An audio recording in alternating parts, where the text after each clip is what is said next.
Hello students, आज हम start करेंगे unit number 1 some basic concept of chemistry and this is my third lecture to you. Okay, so let's begin. Lecture number 3 unit number 1 some basic concepts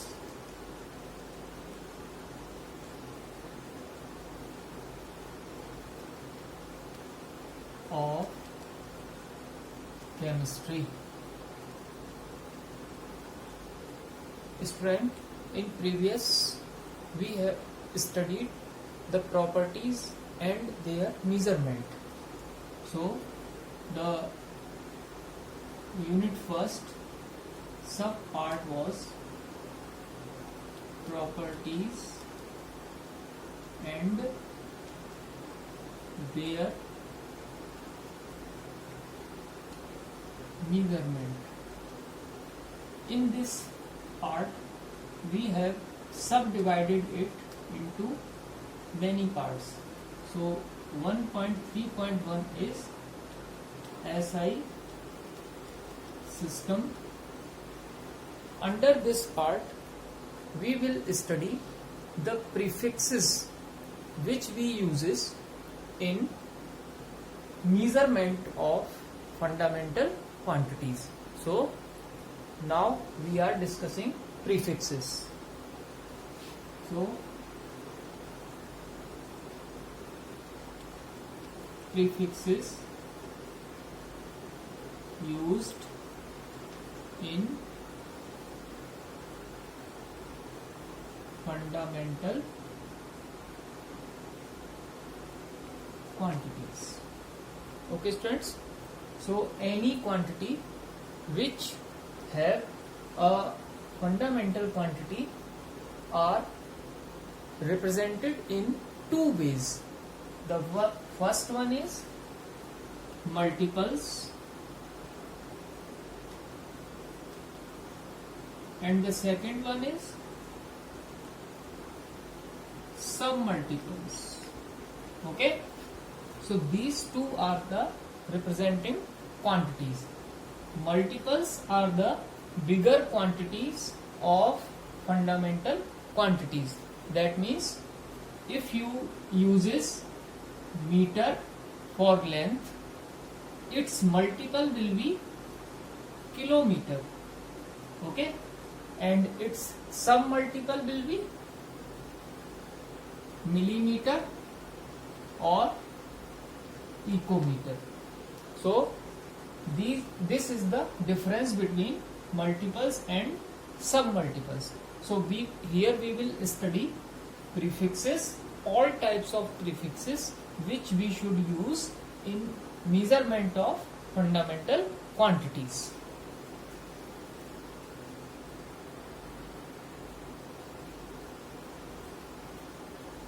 Students, these are the submultiples with symbols and multiples with symbols.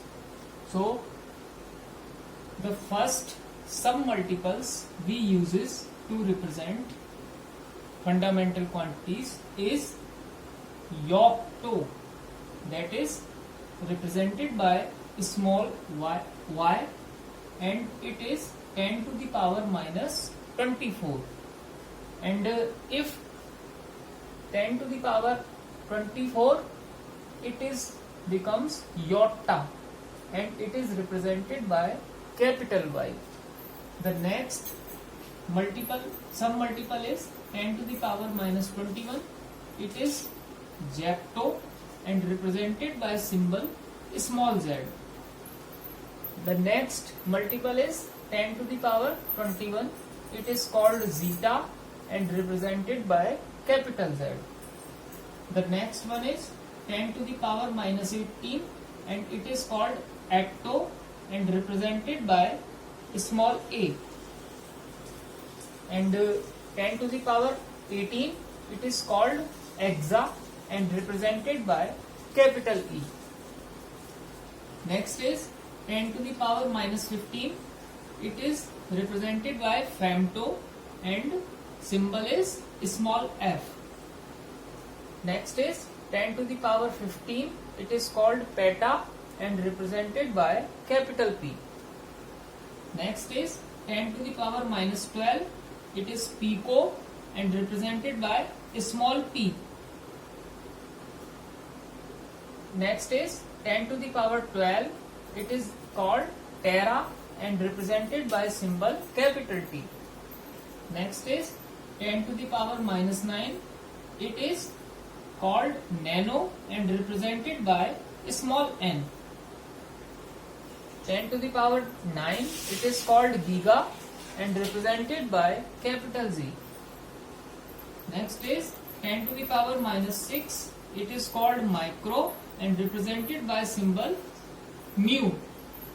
Next is 10 to the power 6 and it is called mega and represented by capital M.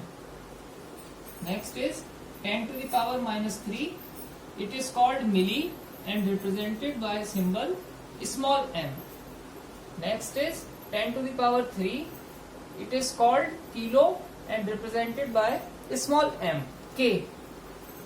Next is 10 to the power minus 2, called centi and represented by small c. Next is 10 to the power 2. It is called hecto and represented by small h. 10 to the power minus 1. It is called deci and represented by small d. 10. It is called deca and represented by small d and a. So these are the submultiples and submultiples which we uses to represent fundamental quantities.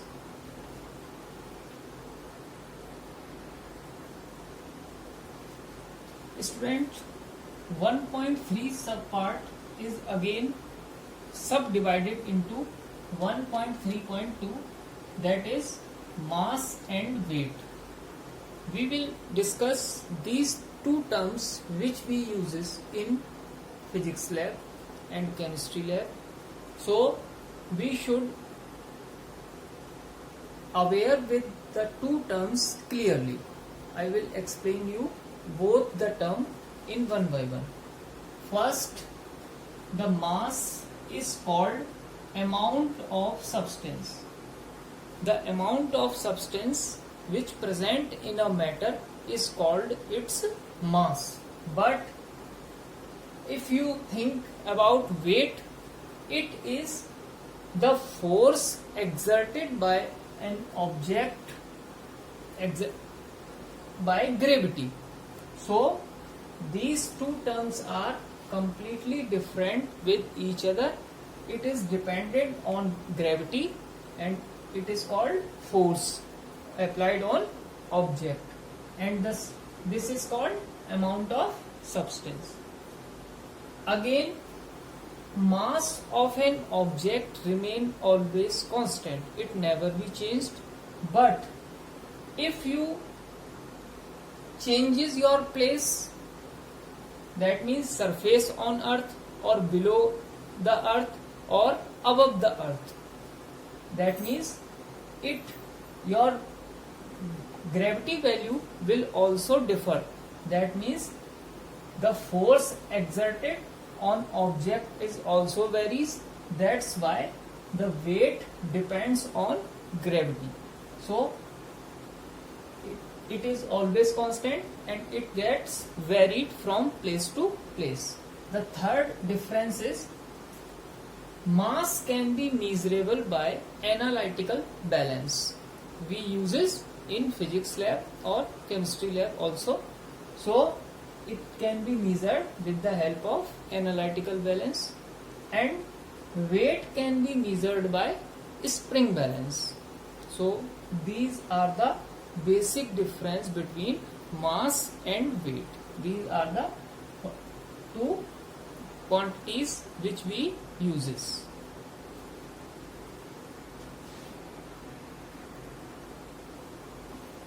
Moving forward, students, the next quantity after mass and weight is volume. It is a derived unit which we found from the unit of length. Fundamental quantity is length and it is derived from length, so that's why it is called a derived unit which we uses in lab. So if length is cubed, length into length into length, that means length to the power 3, it is called volume of any type of matter. That means the volume is measured in SI unit, that is MQ. M is the standard unit of length, so if we multiplied 3 times meter, that means MQ. So it is SI unit is MQ. In laboratory we uses centimeter in place of meter, so that means in laboratory the unit is CMQ or DMQ, decimeter cube.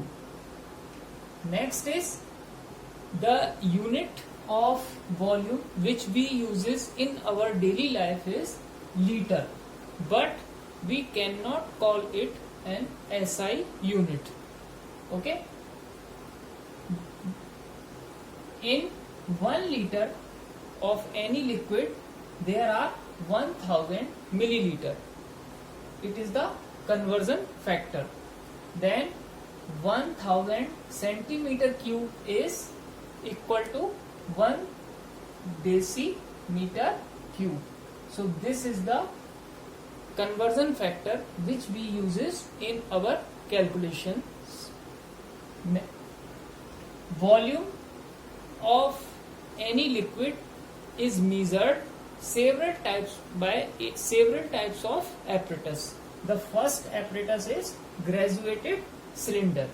So in laboratory we uses such type of instrument.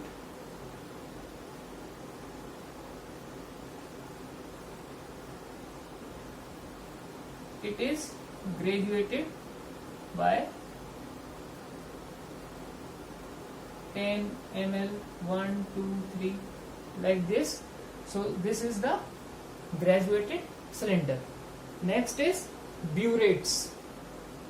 For titration we uses an apparatus like this one.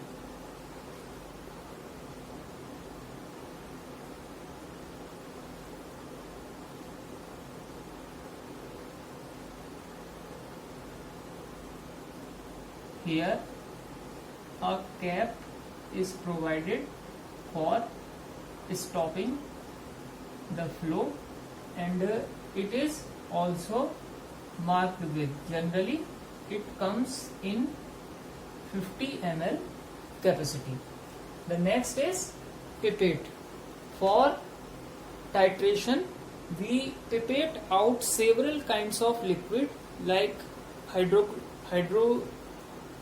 sulfuric acid and HCl. So there is an instrument like this one.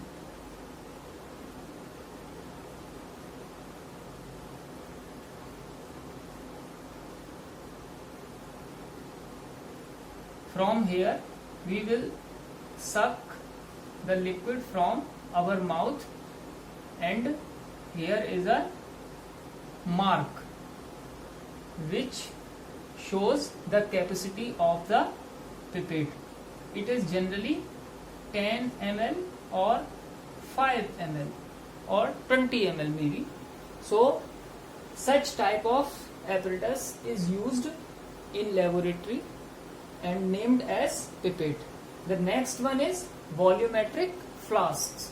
So like such type of vessels which we uses for heating. It is round bottom, it may be flat bottom also.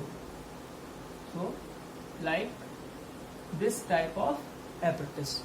So these all instruments are used for measuring the volume. Okay, the next one is density. So This is also a derived unit which we uses and depends on two type of fundamental quantities.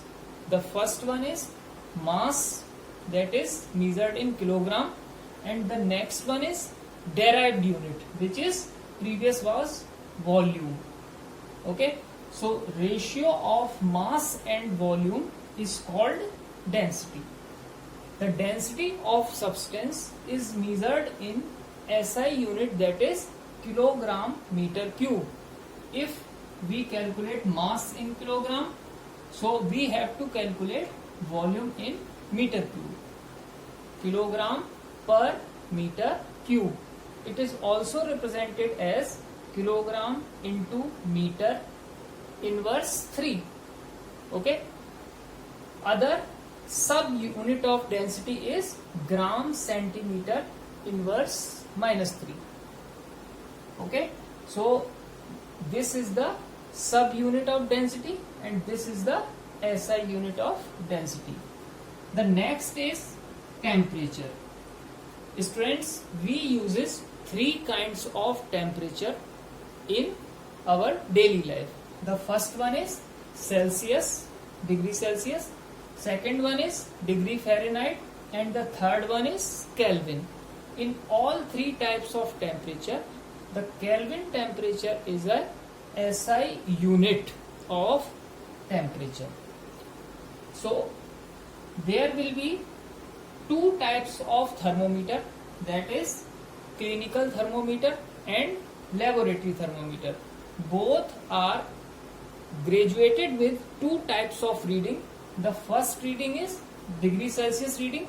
The next one is degree Fahrenheit reading. The degree Celsius readings are marked with 0 to 100 and the Fahrenheit reading is 32 to 212. Okay. 0 degree Celsius is the freezing point of water and 100 degree Celsius is the boiling point of water. If you converted it into Fahrenheit, then 0 degree comes as 32 degree Fahrenheit and 100 degree is 212 degree Fahrenheit. It is the general formulas which we uses to convert degree Fahrenheit into degree Celsius or degree Celsius into degree Fahrenheit. Like degree Fahrenheit, we have to calculate degree Fahrenheit value and given the value of degree Celsius. Then we uses 9/5 into degree Celsius plus 3. If we want to calculate Kelvin temperature and degree Celsius temperature is given, we have to add 273.15 in the given value as degree Celsius. Okay.